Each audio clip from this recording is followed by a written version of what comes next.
I came home early with 2 sandwiches in a paper bag, still warm, still ordinary. I remember feeling quietly happy, thinking Maya would smile when she saw me. There was no warning, no instinct, just a simple urge to surprise her. Those small moments meant everything to me. They were proof that our life, our love, was real. I paused at the door for a second, holding that bag like it mattered more than it should have. I thought I was walking into something normal, something safe. I had no idea that behind that door, everything I believed in was already broken. Before we move on, tell me in the comments which state you're watching from. And don't forget to subscribe. Tomorrow's episode may touch a story that is still unfolding. I am Marcus Reeves. I am 35 years old.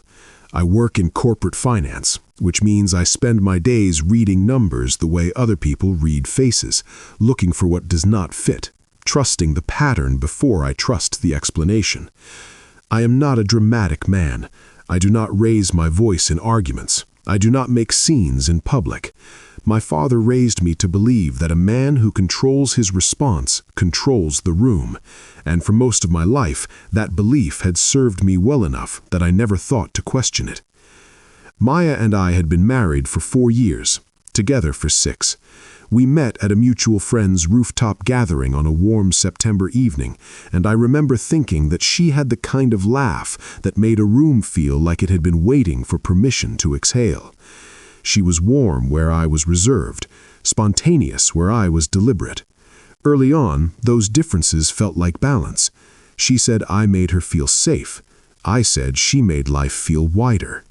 Both things were true when we said them. Daniel Osei had been my best friend since graduate school, 11 years. The kind of friendship that survives distance, career changes, bad decisions, and the slow, unglamorous work of becoming an adult. He was the man who stood beside me at my wedding and told the room with complete sincerity that Marcus Reeves was the most dependable human being he had ever known. He said it like it was the highest compliment a man could offer another. Everyone raised their glasses. Maya reached for my hand under the table. That memory returned to me later with a particular kind of violence. The apartment was quiet when I pushed open the front door. Not the comfortable quiet of an empty space, but something interrupted.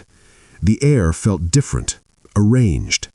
I set the bag on the kitchen counter and stood still for a moment, the way you pause at the edge of a sound you cannot quite identify. No television, no music. No movement from the study where Maya sometimes worked from home on Fridays. Then I heard it. A voice, low, familiar, coming from behind the bedroom door at the end of the hall. My feet moved before my mind gave the instruction. I already knew. Some part of me that operates below language and reason already knew exactly what I was about to find. I opened the door anyway. The bedroom answered before either of them could. Maya was in our bed. Daniel was beside her, not caught mid-conversation, not arranged in some ambiguous proximity that required interpretation. In our bed, under the charcoal duvet I had picked out because Maya said it made the room feel like a hotel. The kind of detail that lands differently once context changes everything around it. Daniel moved first. He sat up and looked at me with an expression I was not prepared for. Not guilt, not panic. Something closer to resignation, as if he had always known this moment was coming and had made his peace with it somewhere along the way. Maya did not reach for the sheet the way people do when shame arrives faster than thought. She pulled it up slowly, deliberately, and then she looked at me. That look. I have turned it over many times since. It was not the look of a woman caught. It was the look of a woman who had decided, before I even opened the door, how she intended to hold herself when this happened. There was something almost composed about it, and at the corner of her mouth, so small I might have imagined it, except that I did not, there was the beginning of a smirk. Not cruelty exactly, something worse, certainty. like she had already written the story of this moment and was simply waiting for me to arrive and play my part in it. I stood in the doorway holding the paper bag. My hand did not shake, my voice did not rise. The room was so quiet I could hear the faint sound of traffic 12 floors below and the soft mechanical breath of the air conditioning unit we had argued about replacing last spring. Daniel said my name once, just Marcus, flat, like a period at the end of a sentence that had already been written. Maya did not say anything yet. She just watched me. And I understood something in that silence that no argument, no confrontation, no amount of explanation could have delivered as cleanly. This was not an accident, not a single weak moment between two people who had lost control of something they should have controlled. The stillness in that room was the stillness of people who had been here before. The ease of their posture, the absence of scrambling, the fact that Daniel's shoes were placed neatly beside the bedroom chair the way a guest places shoes when he knows he is not rushing out. These were not people caught mid-disaster. These were people interrupted mid-routine. I set the sandwich bag on the dresser beside the door, gently, the way you set something down when you have decided you no longer need it. Then I turned and walked back down the hallway. The first memory that came back was not the worst one. It was a Tuesday evening 6 months earlier. Daniel had come over for dinner, the easy, unplanned kind, where he texted at 6 and I told him to come by at 7. Maya made pasta. We opened a bottle of red that was better than the occasion required, and we sat at the kitchen table until nearly midnight talking about nothing that mattered and everything that does. At one point, I got up to take a work call, a client in a different time zone, a problem that needed 30 minutes and a quiet room. When I came back to the kitchen, the conversation stopped in a way that had a shape to it. Not the natural pause of two people who heard footsteps, something that had been folded away before I reached the doorway. Daniel smiled and asked how the call went. Maya refilled my glass. I noticed it for half a second, the way you notice something peripheral while your attention is directed somewhere else.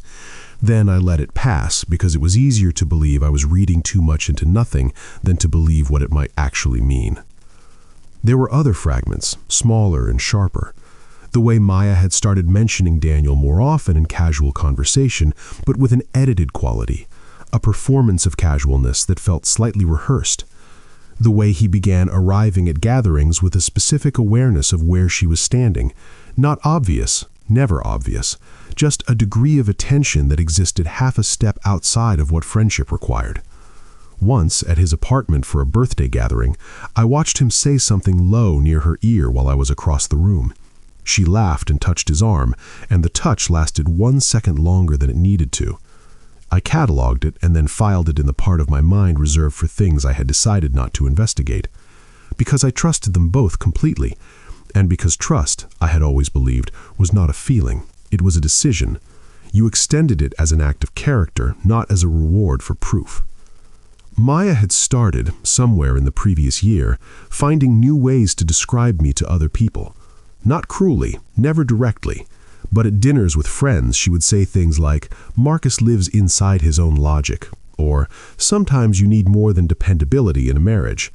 And she would say these things with a light laugh, and people would laugh back, and I would sit across the table absorbing the joke because challenging it would have made me look small. Later, I understood those comments were not observations, they were preparation. She was building a record, laying groundwork in other people's memories so that when this moment came, the narrative would already be half assembled before she had to speak a single word of it. She followed me into the hallway. I had not expected that. I had expected silence, or Daniel's voice, or the sound of movement behind the closed door. I had not expected her to come after me, wrapped in the robe from the hook behind the bathroom door, her expression still carrying that same composed, almost clinical steadiness. She said my name the way people say it when they want to control the pace of a conversation before it begins. I stopped. I do not know why. Some habituated response to being called, something built into years of ordinary life together that had not yet received the update. She stood at the end of the hall and looked at me and said, very quietly, that this was not something she had planned. And then, before I could respond, before I had even processed the first sentence, she said that if I was honest with myself, I already knew why it had happened. That sentence landed differently than any accusation would have, because it was not delivered with guilt.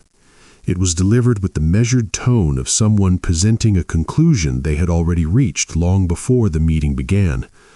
She was not confessing. She was explaining. There is a difference, and in that moment the difference felt enormous. She said I had been absent for years, not physically. She was precise about that, careful to close the door on the obvious defense. She said I was present in the apartment, present at dinners, present in the visible geometry of a shared life, but that there was a version of her that I had simply never bothered to look for. She said she had tried to reach me and found a wall of calm. She said Daniel had listened. I stood in my own hallway and listened to my wife explain my emotional failures as the logical backstory for what I had just walked in on.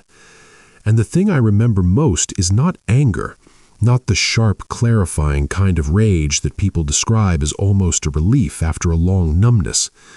What I felt was something quieter and much colder. It was the specific feeling of watching a story being written about you in real time by someone who had already decided the ending. She wanted me to argue. I understood that clearly. She wanted the confrontation, because confrontation would validate the version of me she had constructed, the closed-off, emotionally unavailable husband who had driven her to this. My silence was not what she had prepared for. I looked at her for a long moment. Then I said one sentence. I told her I heard her. I turned back to the front door, picked up my jacket from the entry hook, and walked out. The elevator was empty. I pressed the lobby button and watched the numbers descend, and thought about how the paper bag with the 2 sandwiches was still sitting on the bedroom dresser. The hotel was 12 minutes from the apartment. I did not choose it for any particular reason.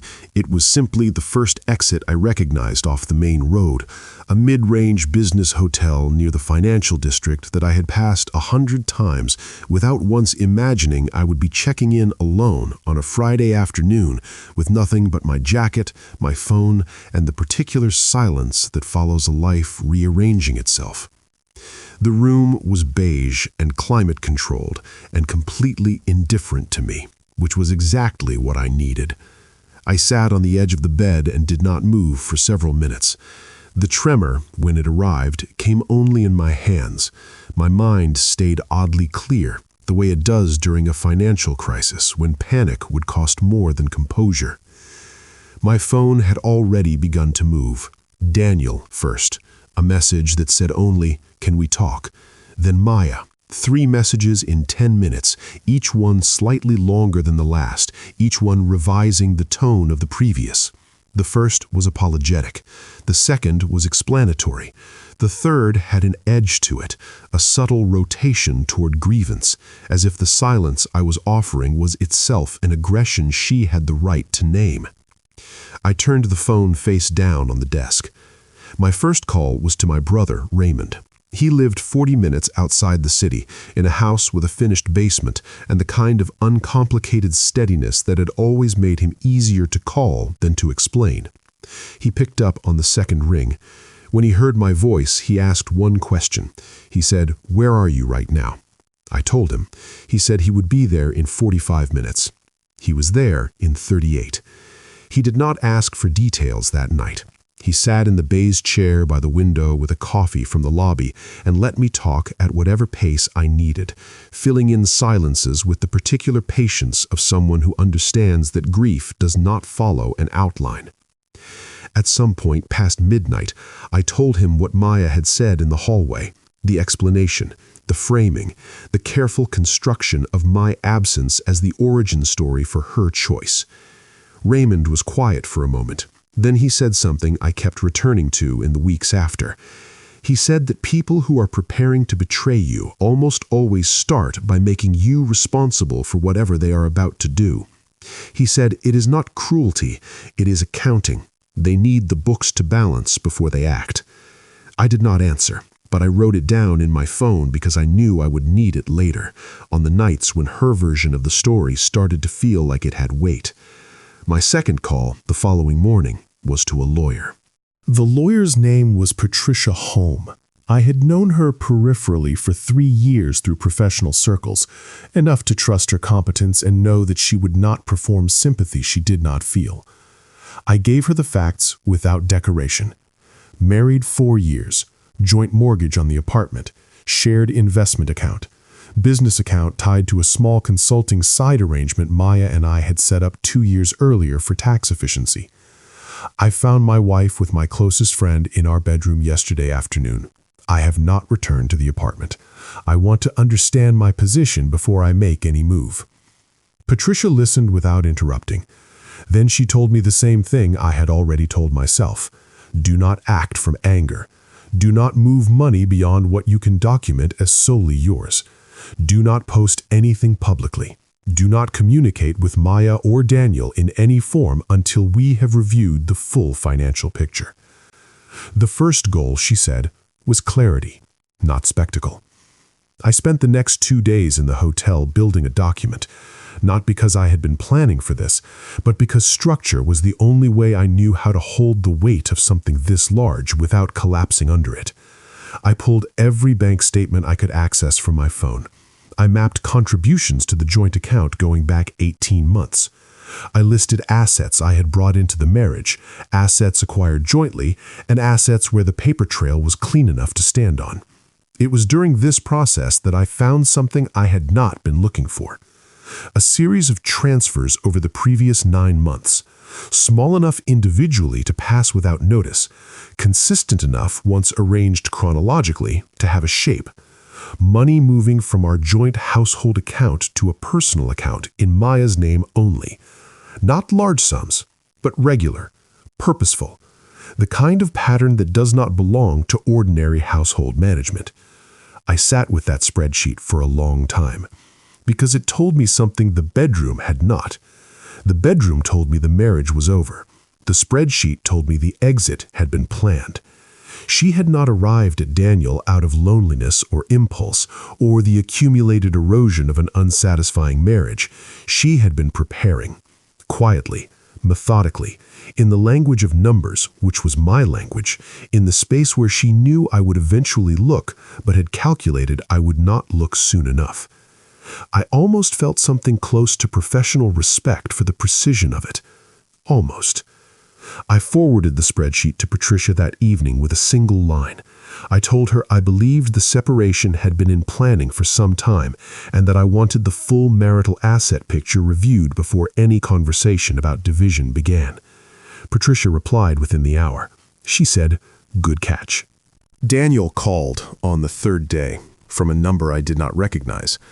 I knew it was him because the call came at 7 in the morning, which was the hour he always chose for difficult conversations, the hour he had once told me, years ago, over coffee, that people are most honest before they have had time to construct the version of themselves they intend to perform for the day. I let it ring. He tried twice more. Then a message arrived. It was long, several paragraphs. The tone moved through multiple registers, starting with apology, shifting into explanation, landing finally in something that resembled the beginning of an argument. He said the friendship had meant everything to him. He said this was not something he had chosen lightly. He said Maya had been struggling for a long time, and he had been there in the way that a friend is there, and somewhere in that proximity something had changed, and he was not proud of it, but he needed me to understand it had not been about disrespect.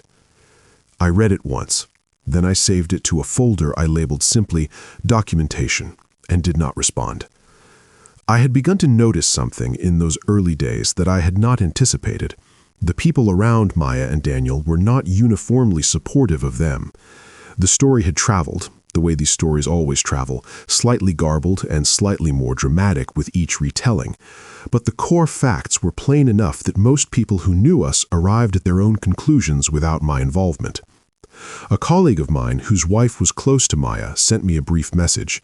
He said he was sorry and that he wanted me to know that whatever version of events I had been given, the people who knew me were not confused about my character. That message mattered more than it should have, which told me something about how much the hallway conversation had lodged inside me. Maya's framing had found a small foothold. The version of myself she had described, absent, unavailable, responsible for the geometry of her loneliness, had begun to ask questions in the dark hours of the hotel room. I called my father that week. He was retired, deliberate in speech, not a man who offered comfort in the way that comfort is usually understood.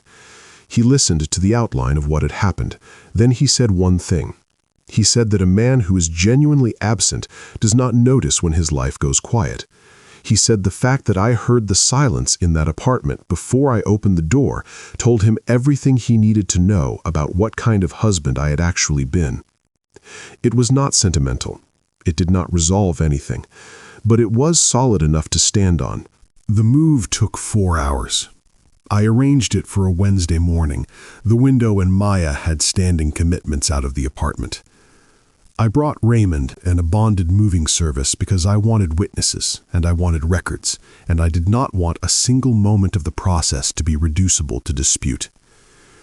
I had a printed inventory, purchase receipts photographed and backed to cloud storage, a clear list of what was mine, what was jointly acquired, and what I was leaving without contest. Walking into the apartment was stranger than I had prepared for. Not painful in the way I expected, more archaeological, like moving through a space that had belonged to someone else's life and examining the artifacts without sentimentality. The bedroom door was closed. I did not open it. I took the desk from the second bedroom that I had owned before the marriage, my father's watch from the drawer where I kept things that mattered quietly, books, equipment from the home gym, the framed architectural print from the hallway that Maya had always pretended to like but had never once looked at. I left the furniture we had chosen together, the kitchen table, the sofa. Anything that would require a conversation to resolve, I simply left, because the cost of taking it was not the object, but the engagement, and I had decided that engagement was a currency I was no longer spending. Maya sent 3 messages during the move. I read them in sequence. The first asked why I was doing this without telling her. The second said she wanted to talk before we made decisions we could not reverse. The third was shorter and had a different quality to it. It said that she hoped I understood she had never wanted it to happen this way. That wording. Not that it had not happened, not that she regretted the choice, only that the method of revelation had been inconvenient. Raymond read it over my shoulder while I loaded a box into the elevator. He did not say anything. He just picked up another box and kept moving. That silence was more useful to me than any commentary would have been. By noon, we were done. The apartment key went to the building manager with a formal written notice that Patricia had drafted. I had already filed the paperwork to begin the separation process. The financial review was underway. The documented transfers had been preserved and submitted. I stood outside the building for a moment after the moving truck left. Not for drama, just because my legs needed a second before the next instruction arrived. The city moved around me the way it always does, indifferent and continuous. Somewhere up in that building was a space that had held 4 years of my life. Mornings, arguments about small things, the version of myself that had believed he was building something permanent. I picked up my jacket and walked to my car. Maya's final message arrived 11 days after I left. Not a call, a long, carefully composed email sent at 11 in the evening from her personal address. The kind of message that had clearly been written and rewritten until the right balance of grievance and self-presentation had been achieved. She said she had not wanted the marriage to end this way. She said she had tried for years to communicate what she needed and had met, repeatedly, a version of me that processed everything and felt nothing. She said I was brilliant at managing outcomes and incapable of genuine intimacy. She said Daniel had not replaced me, but had simply occupied the space I had left empty through years of emotional efficiency. She said she hoped, eventually, I would be honest enough with myself to acknowledge my part in what had happened. I read it twice, slowly, the way I read a financial document when I suspect something has been constructed to mislead, looking for the architecture beneath the language. What I found was this. Every sentence in that email was designed to accomplish one thing.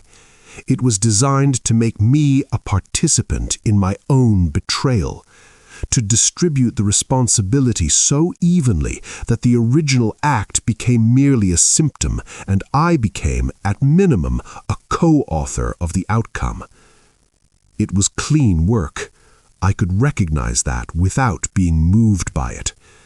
Because I had the spreadsheet. I had the documented transfers beginning 9 months before I opened that bedroom door. I had the pattern of preparation that preceded any conversation in which she had claimed to be reaching for me and finding only distance. You do not quietly move money for 9 months because a marriage feels emotionally hollow. You move money because you have already decided where you are going and you are simply waiting for the right moment to leave. The smirk in the bedroom had not been the expression of a woman caught in weakness. It had been the expression of a woman who believed the exit was already complete and I had simply not received the notification yet. I closed the email. I did not delete it. I forwarded it to Patricia with a note that said, "For the file." Then I sat in the small rental apartment I had taken in the interim, a 1-bedroom near the river with bare walls and borrowed furniture, and I let the full weight of it arrive without trying to manage it. Not the betrayal, the revision, the version of me she had needed to construct so that her choices could make sense inside her own accounting. I had spent 6 years being a good husband to a story she had been quietly editing the entire time. That night, I did not sleep until nearly 4. Not from grief exactly, from the particular exhaustion of a man who has finally stopped explaining away what he already knew. The apartment I signed for 6 weeks later was smaller than I expected, and exactly right. 11th floor, 1 bedroom, a window in the main room that faced east, which meant the first thing the space received every morning was light. No history in the walls, no version of my life embedded in the corners, just clean geometry and the particular silence that belongs to a place where no performance is required. The first night there I ate from a container of takeout, sitting on the floor surrounded by boxes, and waited for the verdict. People talk about loneliness after the end of a marriage as if it arrives like weather, sudden and total. What arrived instead was quiet. Just quiet. The specific texture of a room that is exactly as large as it needs to be. I slept with the bedroom door open because I could. The divorce moved through its stages the way legal processes do, slowly and without sentiment. Patricia was thorough. The documented transfers were addressed.